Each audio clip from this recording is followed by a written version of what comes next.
மற்றுமோர் அண்மைச் செய்தி. டெல்லி சிபிஐ அலுவலகத்தில் 3ஆம் நாளாக தவேக முக்கிய நிர்வாகிகள் விசாரணைக்காக ஆஜராகியுள்ளனர். கூடுதல் விவரங்களை செய்த நௌசாத் வழங்க கேட்கலாம். நௌசாத், கரூர் கூட்ட நெரிசல் வழக்கு தொடர்பாக 3ஆம் நாளாக சிபிஐ விசாரணைக்கு தவேக நிர்வாகிகள் ஆஜராகியுள்ளனர். கூடுதல் விவரங்களை பதிவு செய்யலாம். வணக்கம்.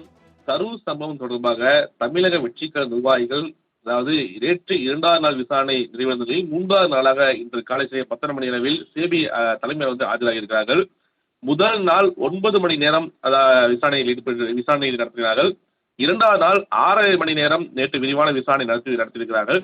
இன்று எத்தனை நேரம் ஆகும் எதிர்பார்ப்பு கூடியிருக்கிறது. ஏனென்றால் சிபிஐ இந்த வழக்கு தீவிரமாக விசாரணையில் ஈடுபட்டு வருகிறார்கள். இந்த கரூர் நேரடியாக உச்சநீதிமன்ற உத்தரவு அடிப்படையில் நேரடியாக கரூருக்கு முழுமையாக விசாரணை மேற்கொண்டு அது ஒரு அறிக்கை தயார் செய்தார்கள்.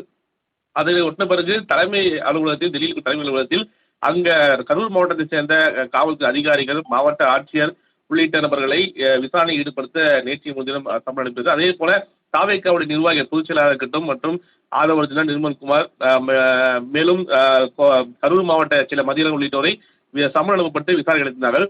2ஆம் நாளும் நேற்று 3ஆம் நாளும் இன்று ஆஜராக வேண்டும் என்று தெரிவித்த நிலையில் விசாரணை சூடு பிடிக்கிறதா ஒரு கேள்வியான எழுந்திருக்கிறது. இந்த விசாரணை முடிந்த பிறகு சிபிஐ இது போன்ற அறிக்கையை நீதிமன்றம் தாக்கல் செய்யும். அது விஜய் எதிராக இருக்குமா அல்லது யார் குற்றவாளி என்ற நிரூபிப்பார்கள் என்ற ஒரு கேள்வி எழுந்திருக்கிறது. அந்த அளவில் கிடுக்குப்பிடி விசாரணையை இன்று சிபிஐ அலுவலகம் 3ஆம் நாளாக விஜய் தவேக நிர்வாகி மத்தியில் நடத்தி வருகிறார்கள். நௌசாத், தகவலுக்கு நன்றி.